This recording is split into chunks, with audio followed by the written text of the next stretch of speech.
hello guys तो আজি বনাবলৈ লৈছে মাছ মাছখিনি চিনি পাছনে কি মাছ কিনিবলে ভাঙন মাছ বলে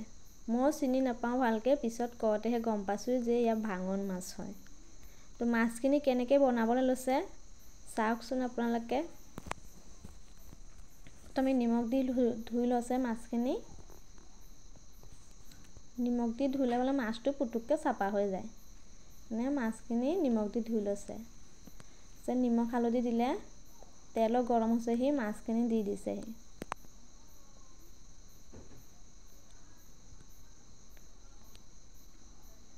भालके भाजी लब अलप रंगाके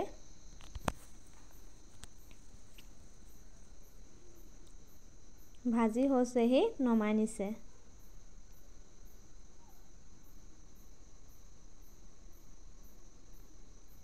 किहर लगत बनाबो चाওকচোন या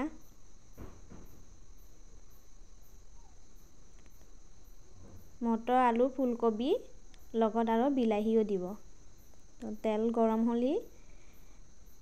पाँचफोरन दिले पियाज दिले ता काटि थोৱা बिलाहिखिनि দি দিব অলপ লৰাই লৈছে হালধি অলপ নিমখ অলপ সোৱাদ অনুসাৰে আৰু নিমখটো দিব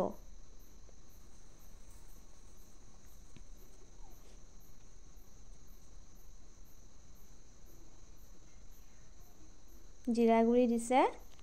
আৰু ধনিয়া গুৰিও দিছে মটৰখিনি দি দিছে ভাজি হৈছেহি বিলাহিখিনি গলি গল তাৰ পিছত ফুলকবি আলু দি দিছে হেয়া 15-20 মিনিট মান ভাজি লব লাগিব আলুখিনিও অলপ সিজিব লাগিব ফুলকবিখিনিও সিজিব লাগিব তাৰ পিছত পানী দিব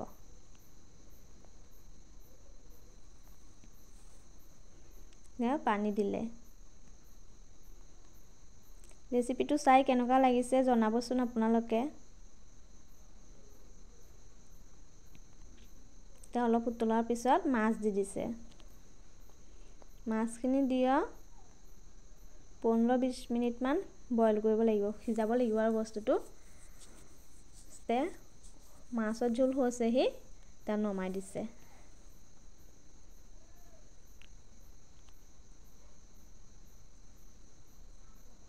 ধনিয়া পাত দি দিলে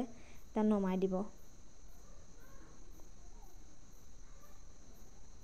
তো মাছৰ ঝোল হৈ গল আপোনালোকে এনেকৈ বনাই খাই চাবচোন কেনেকুৱা লাগে